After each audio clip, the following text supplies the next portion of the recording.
I would like if you could take your seats so we can begin.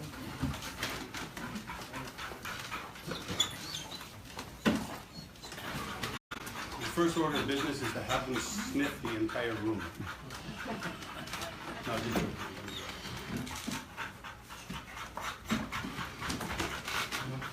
and good morning, everyone. We want to thank you for joining us here as a press conference. Here at the Department of Corrections, we have the Director, of course, Tony Lamarena, the Deputy Director, Kim Baltazar, and I'll have the Warden and the Captain introduce himself. Hi, I'm Warden Alan Moore. Know that drugs is not just in the Department of Corrections, it's throughout the entire island.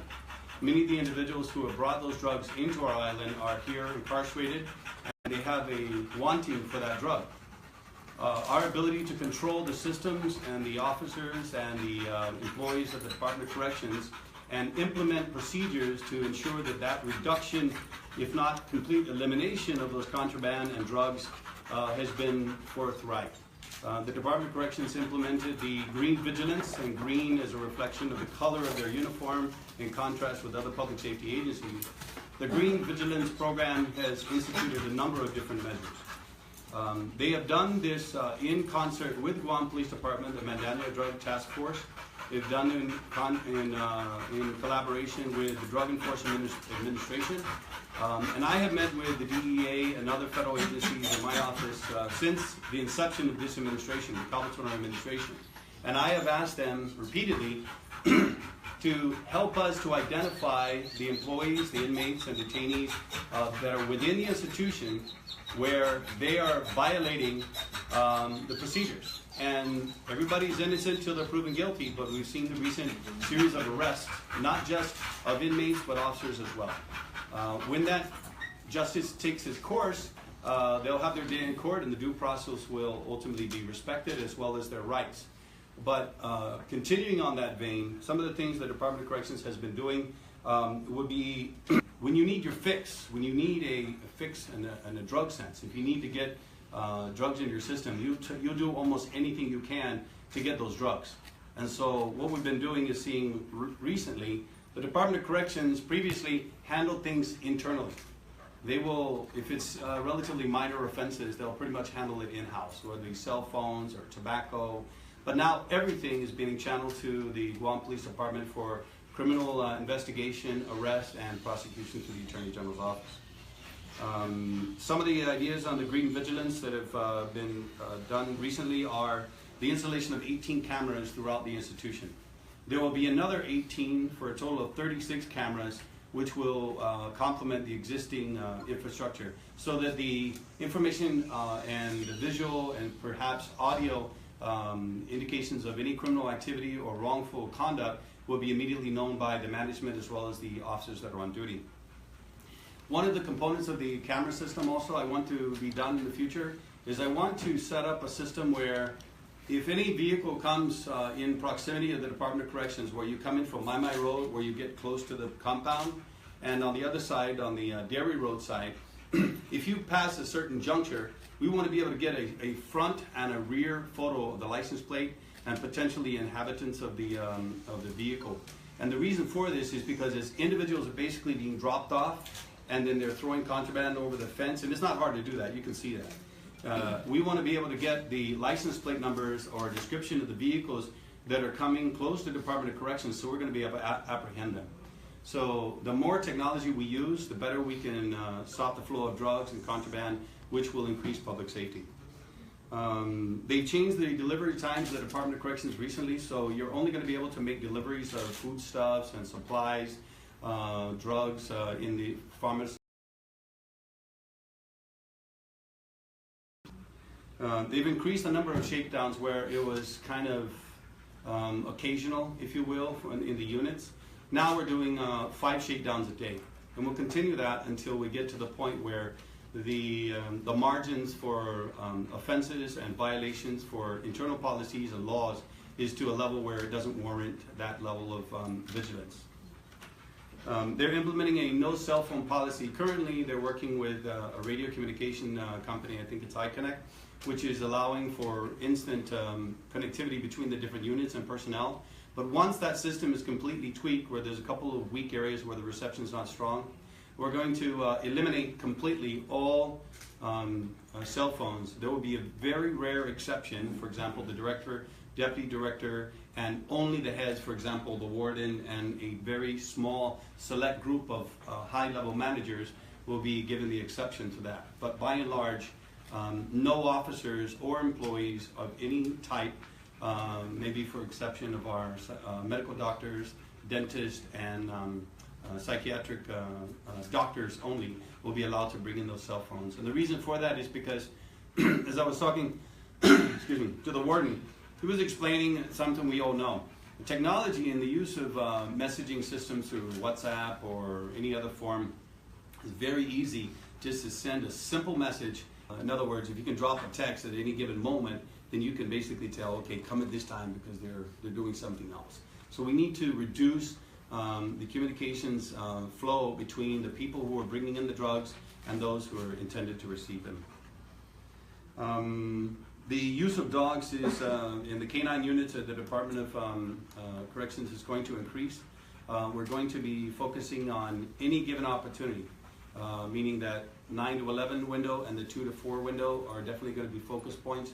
And also we're going to look at whether or not we can hone or restrict the hours at which visitation occurs, because it's important for us to be able to find contraband in any form as it comes in.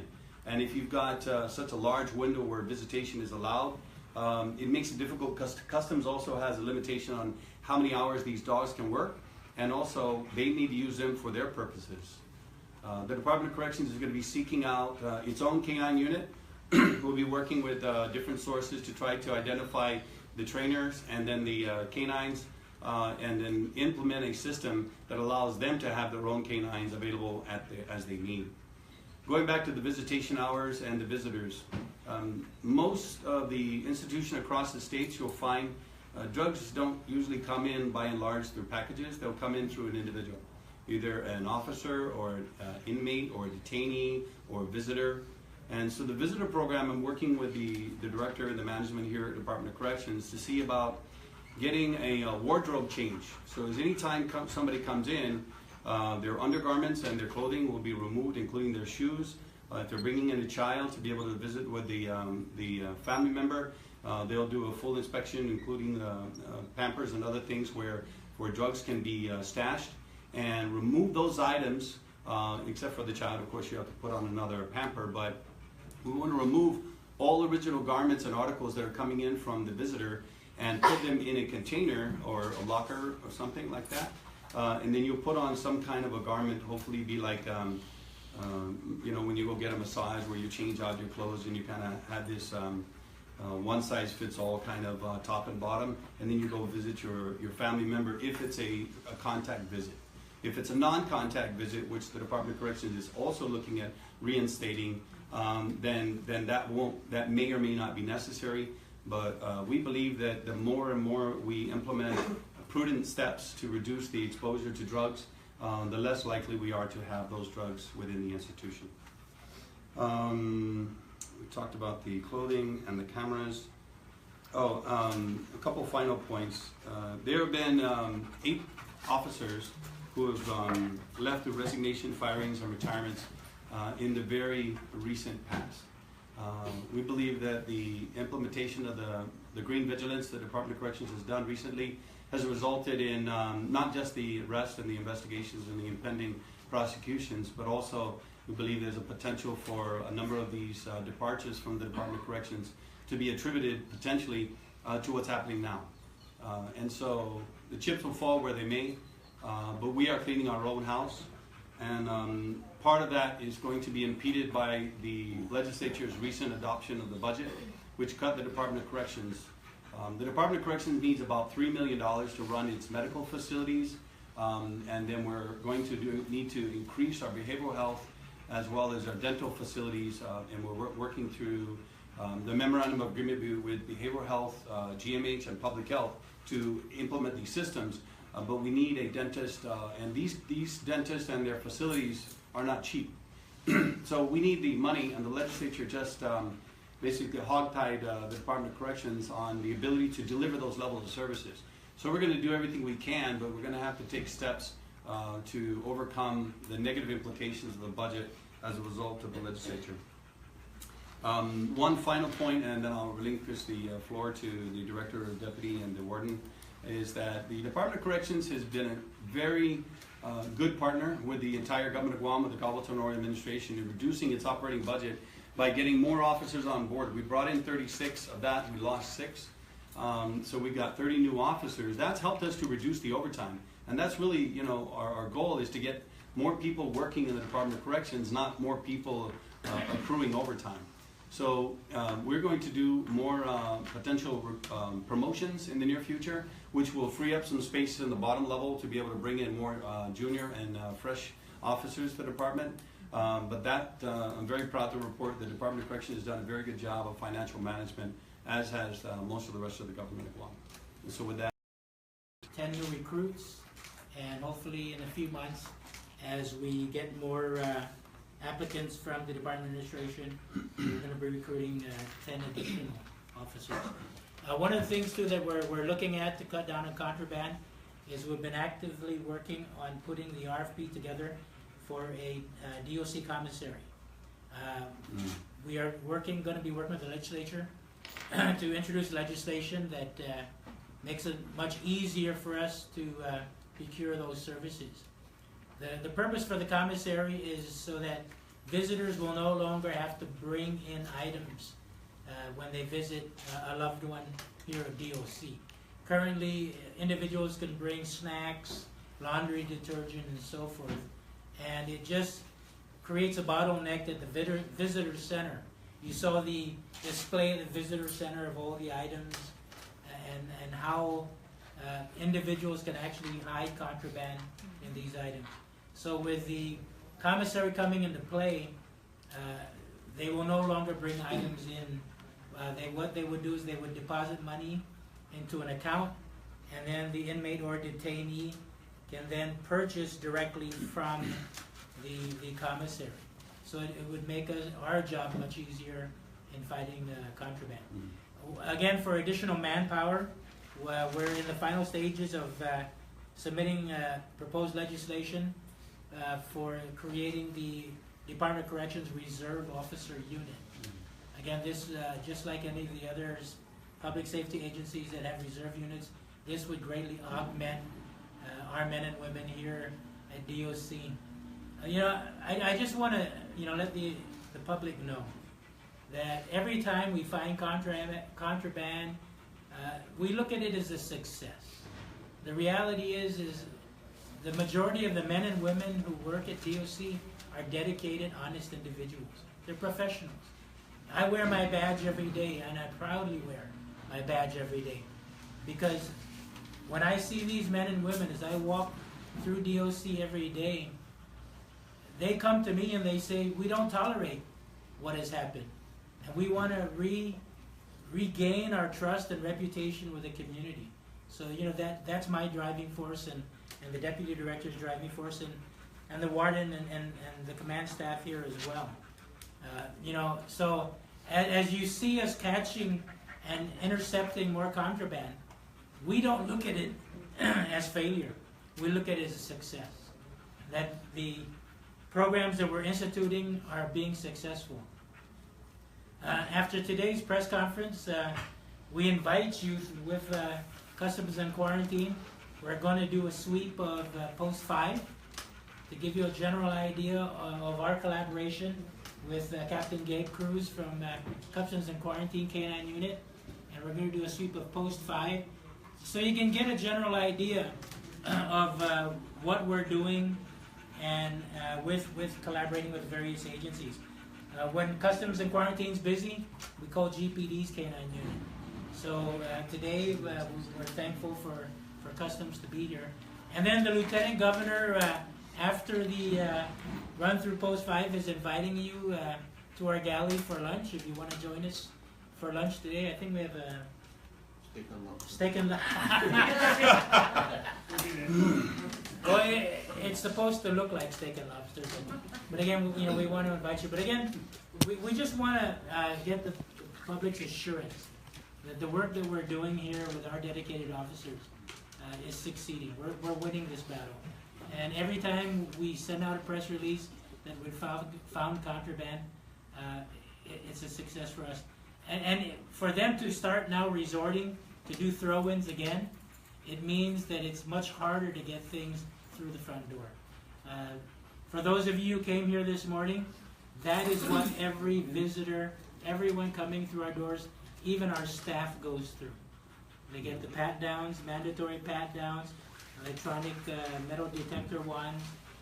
If the dogs are available, they'll sniff you down. But we are taking the necessary steps to ensure that this department is going to rid itself of contraband. I want to read something to you real quick on, this is part of the speech from Teddy Roosevelt. It is not the critic who counts, not the man who points out how strong man stumbles, or where the doer of deeds could have done them better. The credit belongs to the man who is actually in the arena, whose face is marred by dust and sweat and blood, who strives valiantly, who errs, who comes short again and again, because there is no effort without error and shortcoming, but who does actually strive to do the deeds, who knows great enthusiasms, the great devotions, who spends himself in a worthy cause, who at the best knows in the end the triumph of high achievement, and who at the worst, if he fails, at least fails while daring greatly, so that his place shall never be with those cold and timid souls who neither know victory nor defeat. I read this because a friend of mine, my chief of staff, Joe Duenas, sent this to me some time ago. And the criticism that we have from a number of prominent members of the community who basically point out how Department of Corrections is an institution that needs to be reassessed and we should throw out our leadership. Let me be very clear. I stand, as the governor does, behind our director and our deputy director, the management and the employees here. If an individual of any stature is found to be responsible for doing something wrong, then if we can, correct him. If we need to, we prosecute him. At the very least, he tries, if he best can, to try to make this institution better. If somebody has done something wrong, if the director and the deputy director are complicit, if they're collaborating, if they're conspiring with people to do criminal activity, then fine. If their management is inadequate, that's another thing. But we are not going to throw our directors or our managers, our wardens and our captains and the officers of the Department of Corrections under the bus because some critic decides that, well, we're having a problem with the inmates and detainees and drugs and contraband. The reality is we're telling the public in a very transparent way what we've been seeing, not just now or in the last few weeks or few months. We've been seeing this for decades. You ask anybody who's been here 20, 30 years, they know the drugs have been coming in and out.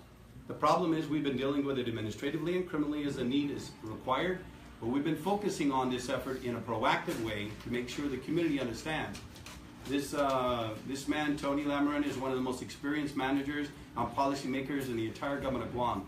Kate Baltazar is someone who understands from a social standpoint the needs of people and understands wraparound services. We have a good collaboration of managers and people like the warden and the captain who have served their entire career and know, just like the other officers who are here, what it is to be able to face the very ugly side of humanity that basically gets criminals involved and get into the criminal justice process.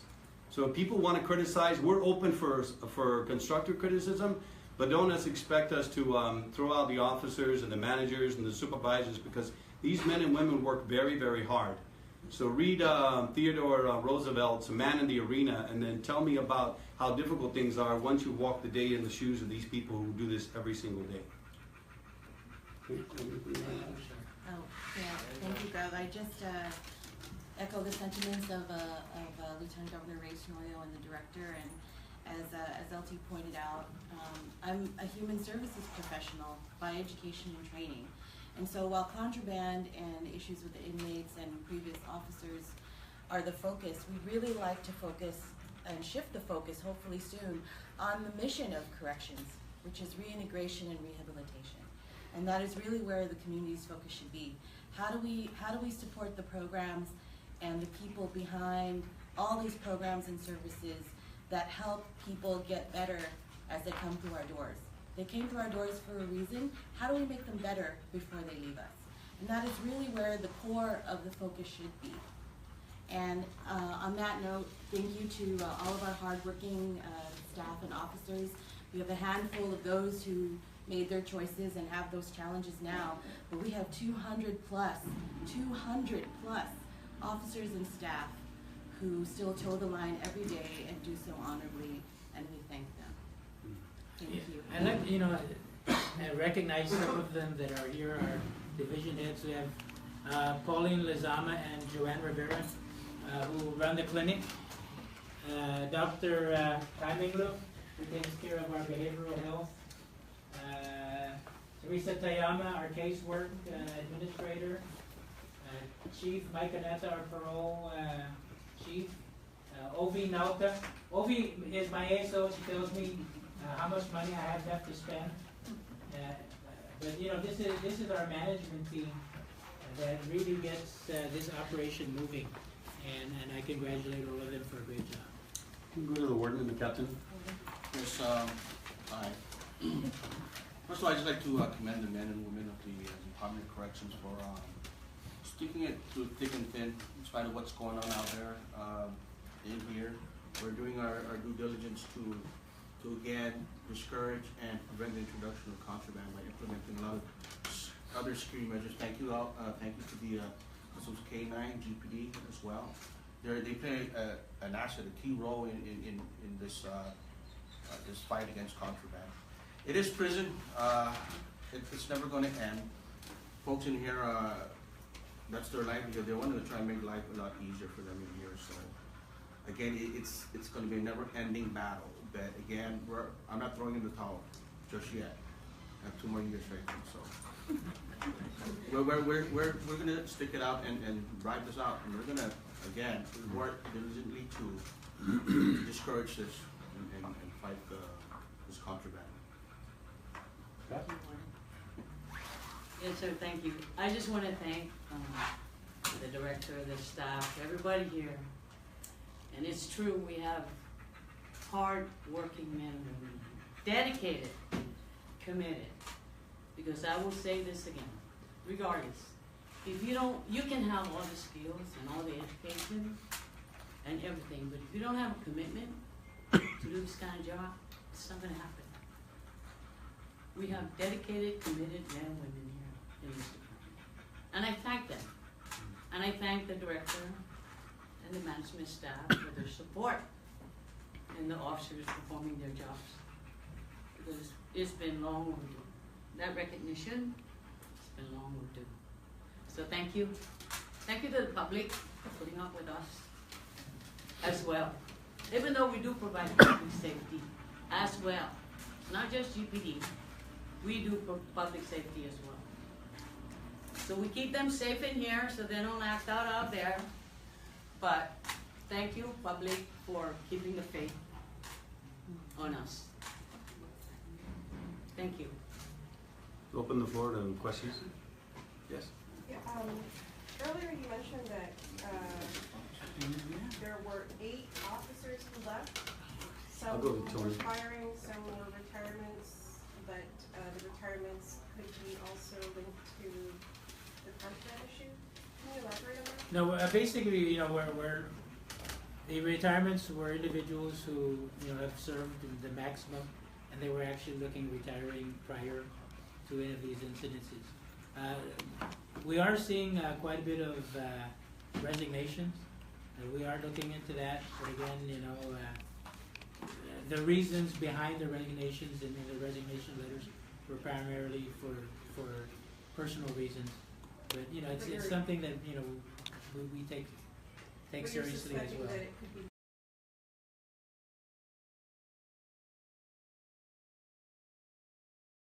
So it's a tough job, and as the warden said, some of these individuals after a while realize this is not the career for them. But it's something that we are looking at. how many? We're looking at about 6 at this point that are retired and have resigned, probably in the last 3 weeks. How many are retired? 2. And then the 4 are residents? 4, yes. Just to be clear, the implications are not direct to the individual, but when you see that many resignations, There's no direct current need. at DOC before? It varies. I think some is as little as 3 years. 3 years, and then some as many as 2 decades. yeah, a couple, almost 20 years. Almost 20 years. Yes, how many officers does DOC have now, not including staff? How much more does it need, and does a shortfall contribute to contraband in DOC? Okay, currently we had 218 officers, but then with the 6 arrests and then the resignations, so we're probably down to about just over 200. Based upon work that we've done, because of the layout of DOC, where all the posts are laid out through the entire property, optimum officer coverage would be about 303. So, you know, currently, you know, we're working as hard as we can. Again, we hope to graduate 7 individuals in November. You know, we also have to take into consideration that because of attrition, we need to keep up in bringing new officers on board to combat the natural attrition. Yeah, so the recruitment needs to outpace the attrition. And it's hard to predict when somebody with 20 years of career service is going to resign. So, Bounty question, sorry, one more. Might the shortfall in DOC officers contribute to any federal receivership? Might they count that against us? I don't think so. So long as we're able to meet the expectations of the FLSA, making sure the security standards are there. I mean, all the other mechanisms that are in place are pretty much a function of the personnel, just like any prison facility. You can only have so much modernization. Long term, it would be good in the interest of the government of Guam to build a new prison facility that more emulates the modern style rather than the concertina wire in these large swaths. In a lot of cities in the States now, you have an entire Department of Corrections public safety facility, jail facility, looks like every other building on the city block, because that is exactly what it is designed to do. It still has a security mechanisms, but you don't need to have all those layers of ground. So the technology and the strategy now for housing, incarcerating, treating, releasing inmates and people in the criminal justice process is very different than it was 20, 30, 60 years ago. You had another question?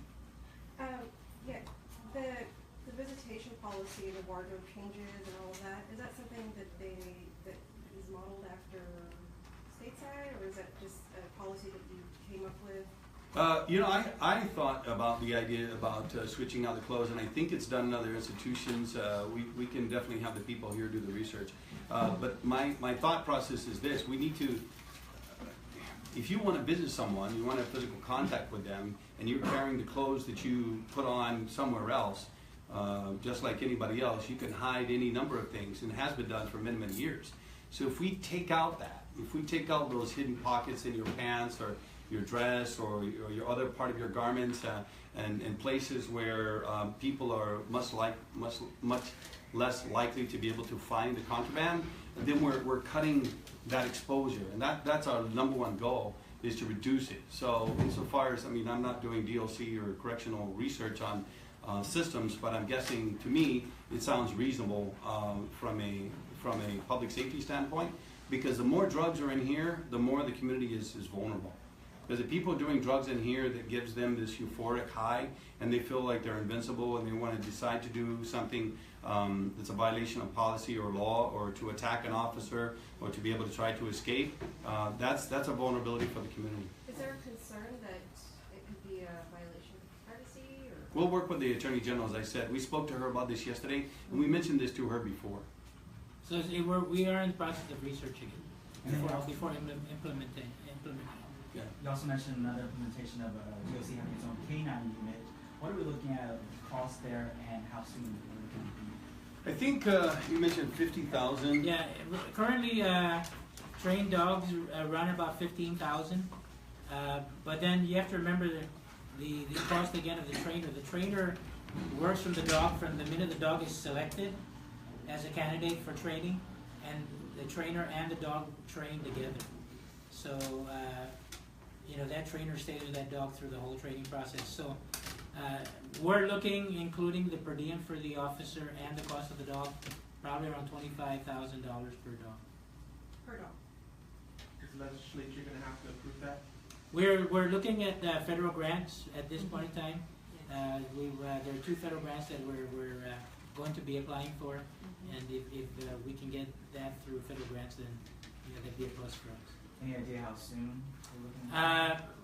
I know one of the grants is due in October, Yeah. and so, but yeah, again, we're currently working with Customs and GPD to fill those voids during that time. I have a question. Will the recent attention on prison contraband, will that in any way affect the processing of future DOC officer hires? We know every DOC officer that applies with us goes through, and any public safety goes through an extensive background check. They go through a polygraph, they go through psychological testing. It's rather strenuous in regards to even making it to even begin to train in the cycle. So currently the 10 individuals that were selected are going to be, I believe this week or next week, going through psychological testing, and then GPD will be conducting the polygraph test after that. They've also undergoing both federal and local screening, for any criminal cases or arrests, that they may have committed. So it is quite extensive. And again, psychological is very important because of the work that they do here. I want to add to that. There have been cases in the Department of Administration Human Resource process where a recruit has been brought on to fill a vacancy in a number of positions, including public safety. And I can't give you a specific example, but I know that individuals who have been actually recruited and were either in the training process or in the process of coming in were then drug tested and then found to be positive. That's why now, anytime any employee is brought on, even in the governor's office, before they're even signed up for processing a GG1, they have to go through the drug test first. And by the way, many of the cases of the ones who have been fired as a result of testing positive on drugs have happened, far after that process. So that's why it's important.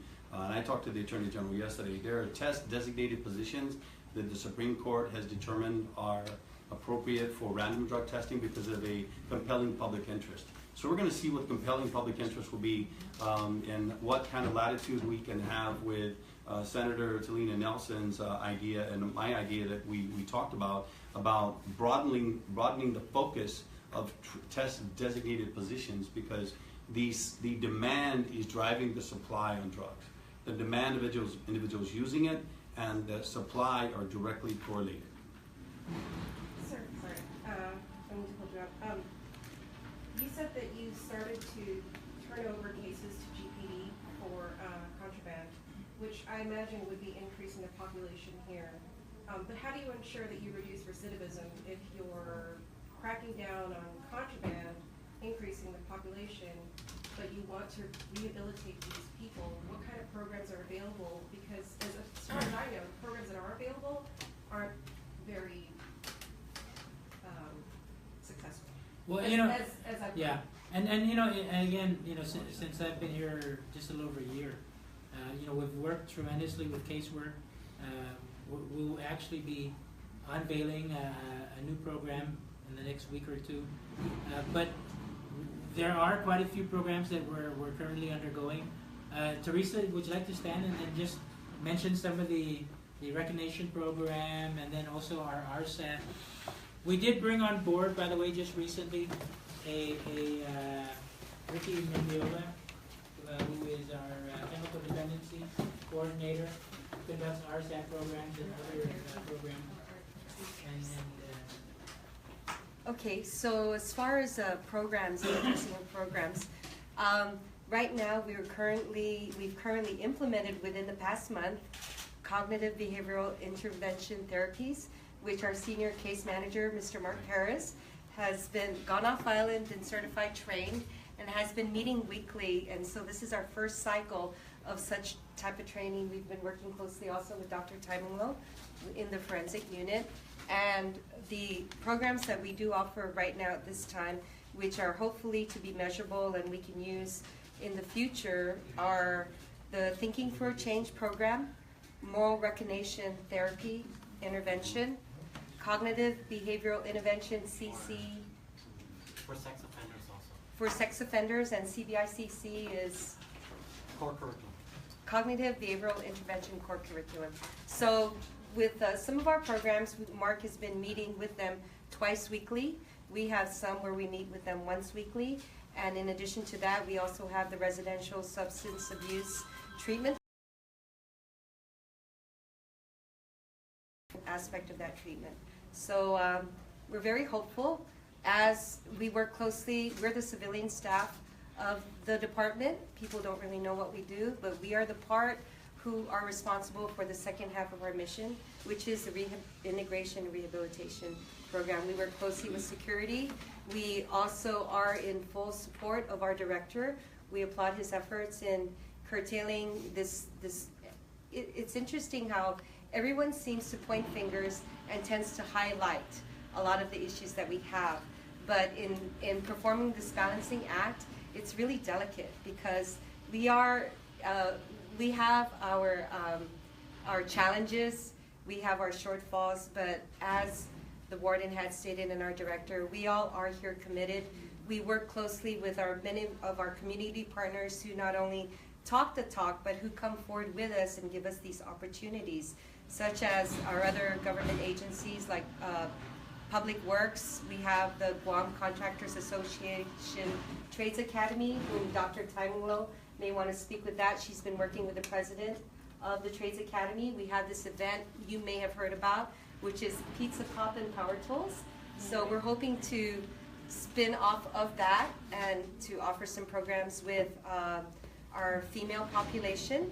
We recently coordinated and made some progress with the Council on Arts and Humanities Agency, where we're going to be offering some more therapeutic jewelry making type of activities with our female unit, and we hope to use this at the end of this program to have an art exhibit somewhere out in the community to showcase and highlight the other aspect of our inmates, some of the work that they do and some of their talent.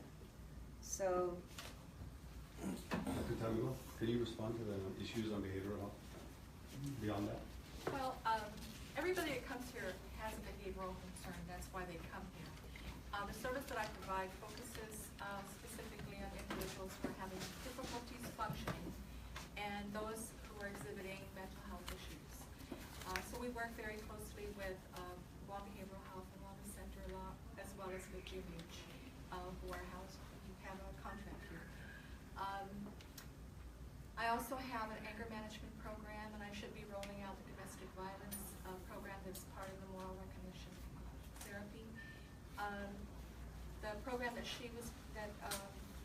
Tayama was discussing is something that we're very excited about, and that's working with women in construction, but more providing additional opportunities for our females to get certification and experience, and hopefully they'll be excited enough to consider construction as a viable career path for themselves.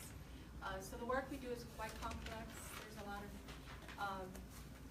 interdisciplinary consultation and working together. And to add on that, I would like to say also, as far as measuring outcomes, we do have the formation of a utilization review team that was initiated by our nursing supervisor, Ms. Joanne Rivera. So what it is weekly, as far as the interdisciplinary interaction, is the division heads get together on a weekly basis, and we staff a lot of the issues on a systemic level within our department. And through those utilization reviews, we've been able to make changes to improving our processes. Ms. Rivera, would you like to speak to that as far as our review team? Yes. Well, I just want to share that everyone is doing, great efforts, one prisoner at a time here at DOC. We do have our weekly meetings, and we're a core group where we bring all of our concerns at this meeting where all the divisional heads are at. And we share with them, you know, different things, whether it's admissions, discharges, and basically also within the clinic in terms of providing continuity of care.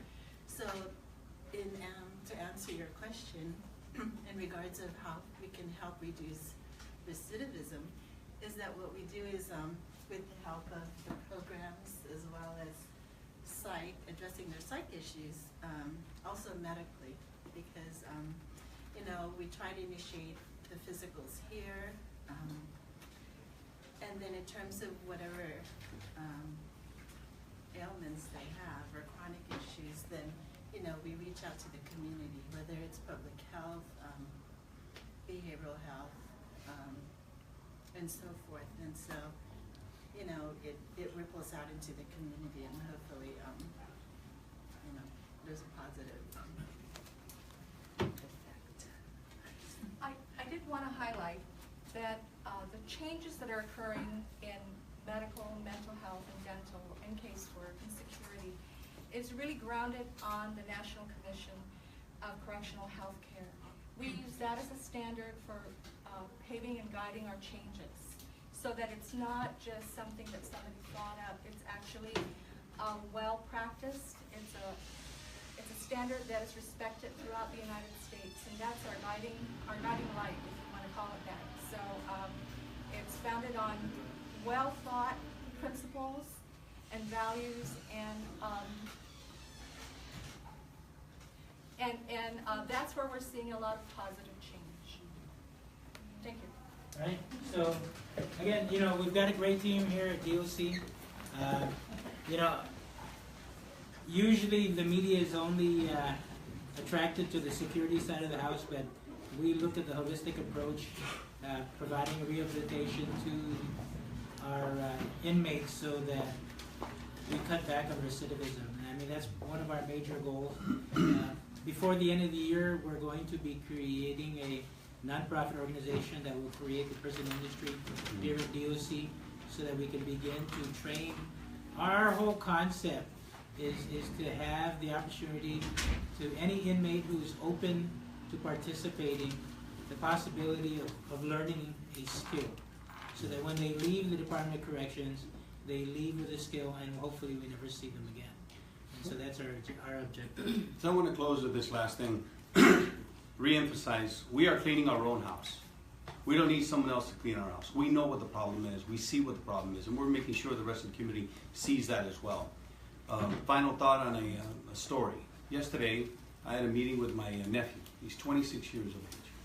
He's been using drugs for a long time. I knew him since he was 10. He was a cute boy then. Now he's just a handsome 26-year-old man. He's got 3 children. He's been in and out of Department of Corrections. Substance abuse is a problem. To your issue about recidivism. The key to most of the social ills comes down to a fundamental select number of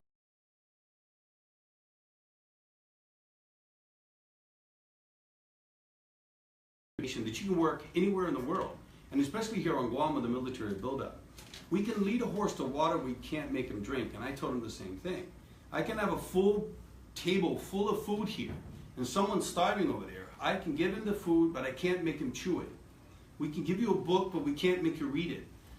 We don't want anybody at Department of Corrections any more than you do. We don't want to see an increased population. Matter of fact, we're very proud of the fact that we've now decreased the population of inmates and detainees at DOC, where we're actually below 700 now, which is a good trend.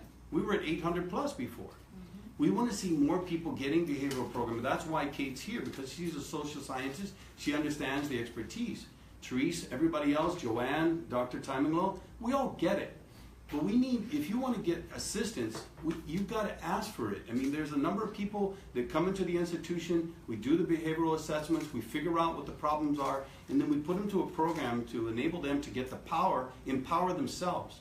But there's a lot more people out in our community right now that are doing drugs. You've got sons and daughters, fathers and mothers, uncles and aunties, grandmas and grandpas that are doing drugs. And if our community is willing to say, Grandpa, let me help you, let's get a hold of Lighthouse or Oasis. The legislature is a function of that problem because they've cut the Department of Corrections budget, and that reduces our capacity to be able to help recidivate and get to reentry programs so people are not going to be doing drugs. But there's a lot more. There are thousands and thousands. There are 600 plus in here, but there are thousands and thousands of people in our community who are driving the supply because of their demand of use of drugs. If they'll be strong enough to show tough love to their own family members and say, son, let me help you get help. There are a lot of people who have basically had their belongings stolen from there. Their jewelry has been stolen for members of the family who have hawked that money to be able to get drug money. And there are a lot of people who have basically said, I'm sorry, son, we can't trust you anymore. You have to leave the house, or a daughter for that matter. So if we can get people to show the same kind of love and courage and to approach those programs or the Department of Corrections or anybody and say, I need help, their family and this community will answer the call. And I hope the legislature does as well. But thank you. We're cleaning our own house. This is time for us to work together as a community to be able to fix these problems. And one more final thing. You are going to find more news. We are going to continue to tell the public when we find contraband, when we find drugs, when we find an inmate or an officer who's doing something wrong. We will stop and hold people accountable at any level, no matter where they're at in the organization or the government of Guam or the criminal justice process. So don't be startled and don't be calling for off with their heads because we've got a new package that got thrown over the fence. These things are going to continue until they implement the systems and stop the flow based on the demand. Okay, so we're going to have Officer Green. We're going to lead you. We're going to do a random walkthrough with the K-9 unit on Post 5. For those of you women who don't fit the dress code, you won't be able to go on the tour, but the officers will make sure you're within the dress code, okay? So, Officer Green, follow. Listen to Officer Green. Stay in the middle aisle. Post 5 is a secured area, so we don't want to have inmates grabbing for you. And then right after that, you're invited for lunch at the gallery. If you see a family member or anybody, say hi to them. So you just heard officials here, Department of Corrections, giving a rundown of some of the things they're planning to implement to curb the flow of contraband coming into the facility. Just a quick recap. They're looking to install 18 more cameras, which includes a system that would capture the license plates on some of the cars passing around the prison compound in the event there are any contraband thrown over the fence. Also changing the delivery times and doing at least a handful of shakedowns throughout the day. They're also hoping to implement a no cell phone policy on the prison and have their own K-9 unit. Right now we're going to follow the tour here and bring you along as they do an inspection at Post 5, something that they've been doing with these shakedowns to curb the contraband coming into the prison.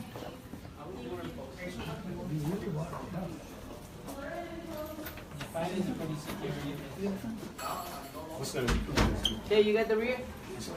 Okay.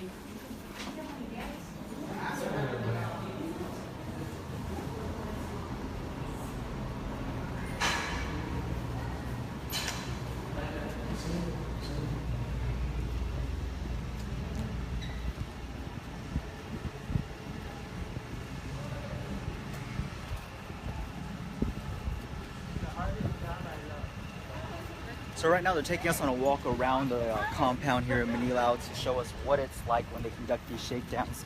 Just something that they've enhanced and increased in doing since a lot of the contraband has been surfacing and since the arrest of their own.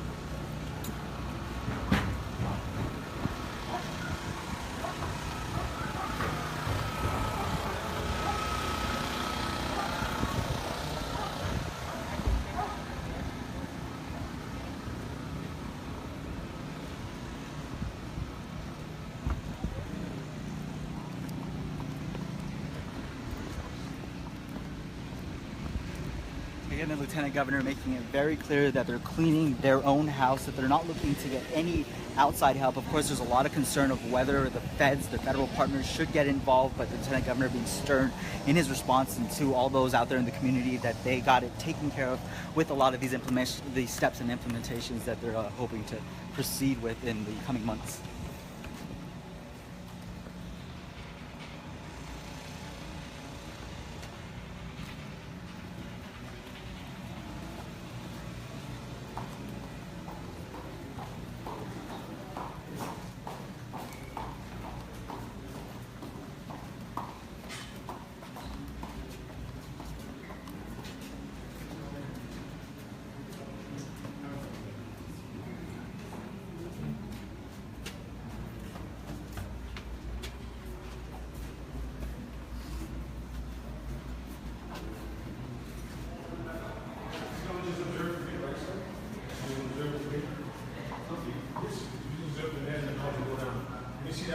It's outgone unit, so you can see down your both tiers.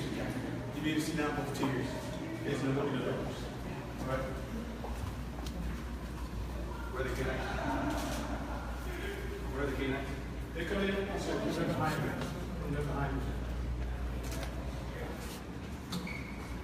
I'm coming in with puppies.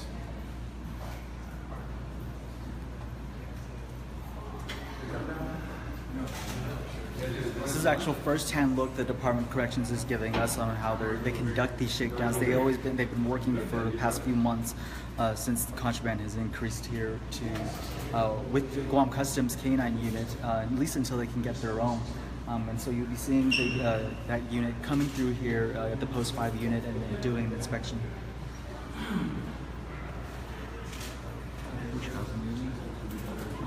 Post 5.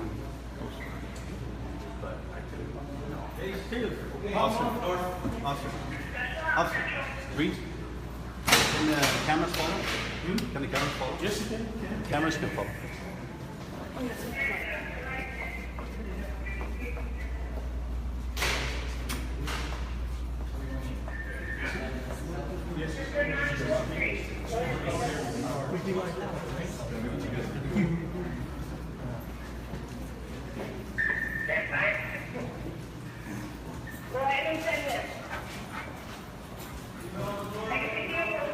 Stay in the center of the room, ladies and gentlemen. Stay in the center of the room.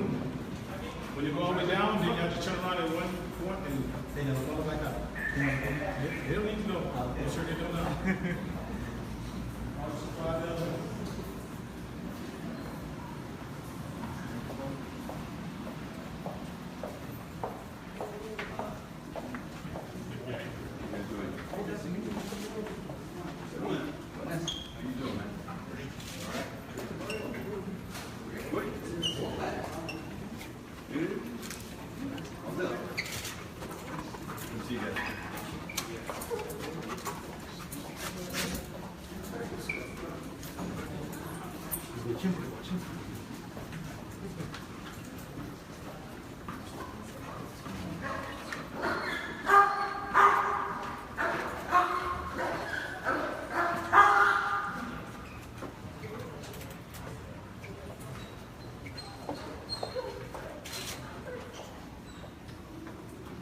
You guys, be good.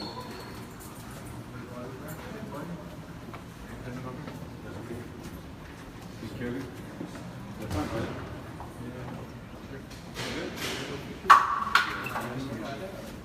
No. What's your name? Ray. Ray. What's your name? Stan Watson. Okay, I can meet you. You guys doing all right?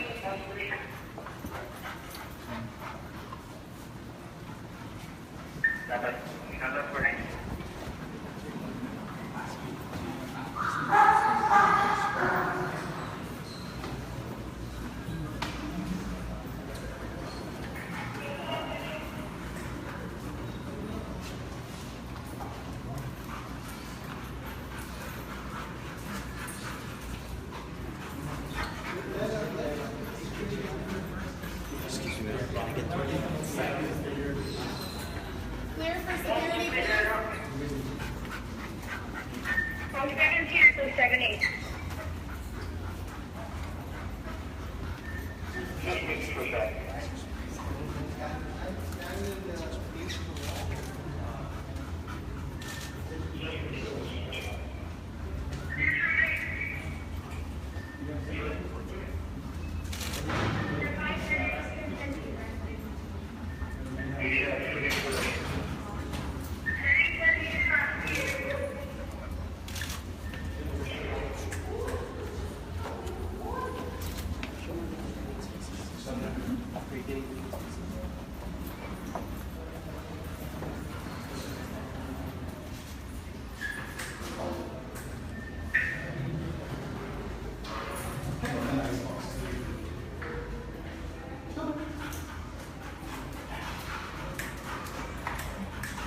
No.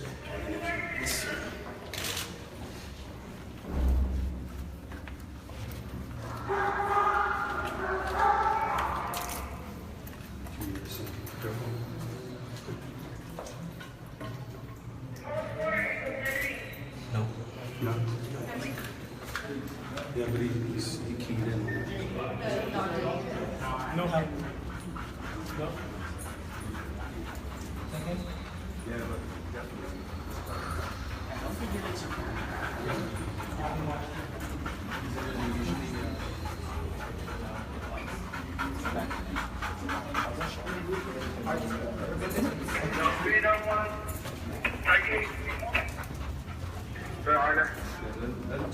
That's good part.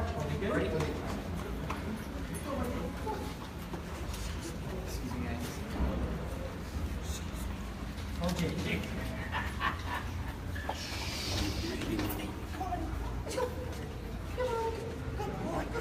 Good nose. Oh, JJ to fix it. Anyways, got a detail inside already. Yeah. Okay.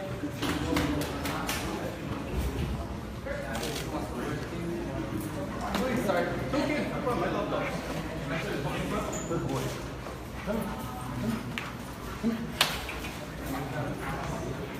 Good job. Right.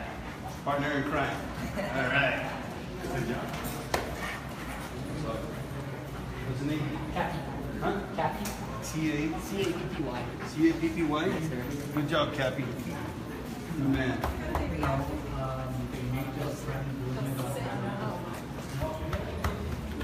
So all clear here? So it's all clear here, Kate? It's all clear. We're headed to the galley next. If you guys would like to join us for lunch.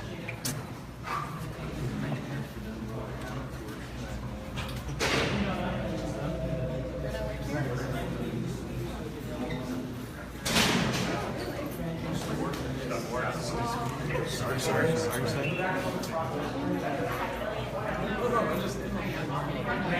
there's anything that happens, yeah, if there's anything that happens,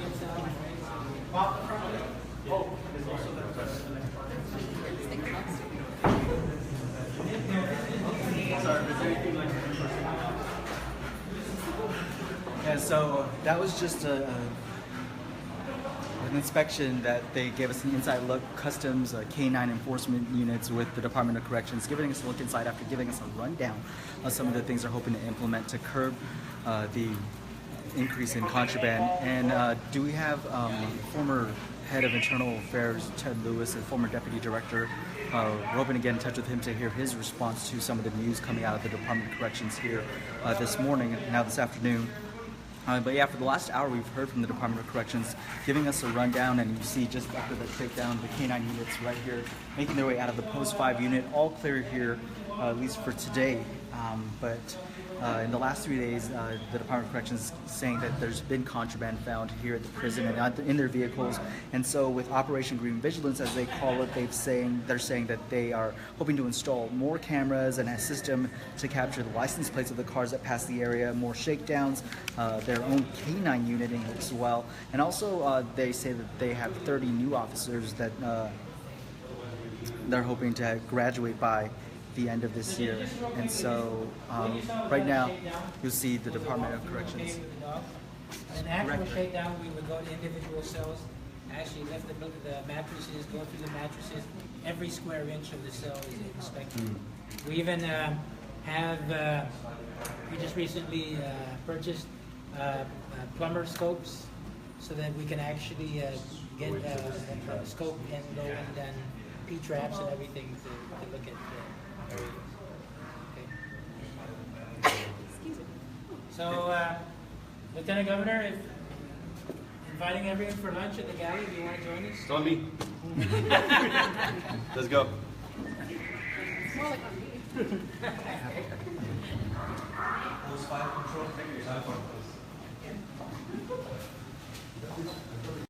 Make sure So now we're making our way. We're making our way to the galley area.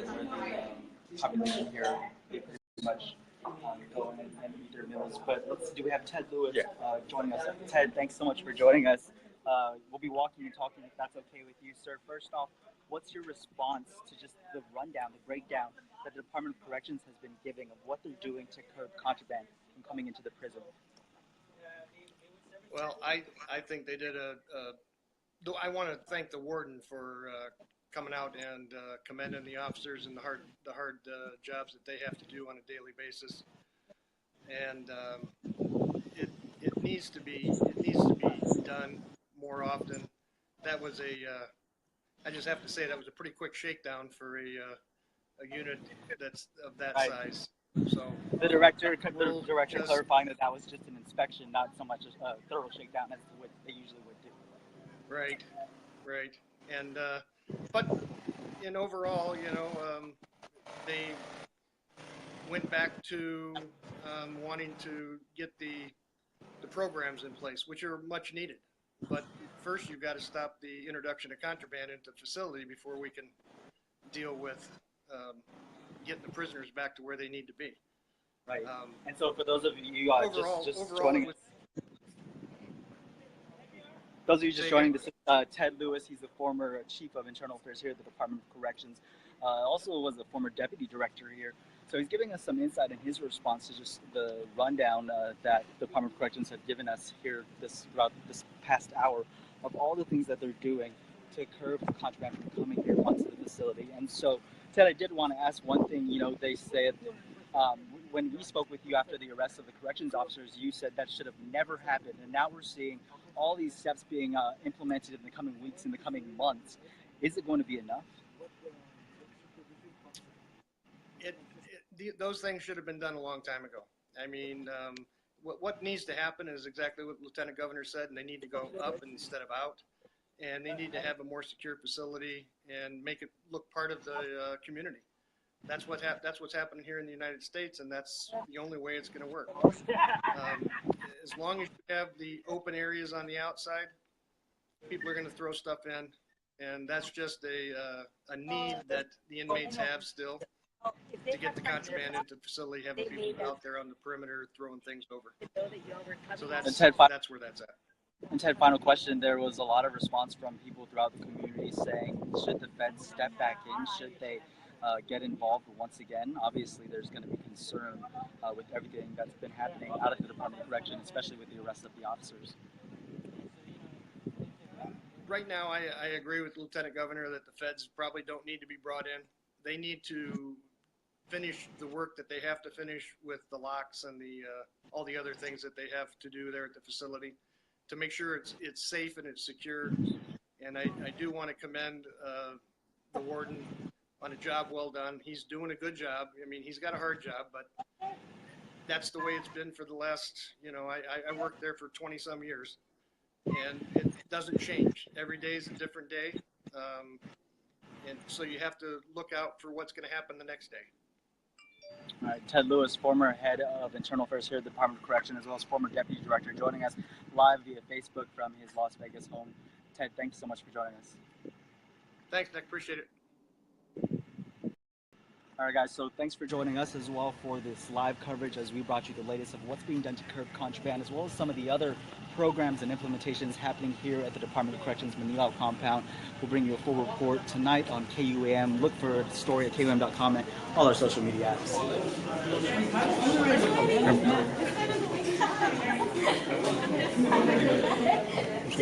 What's the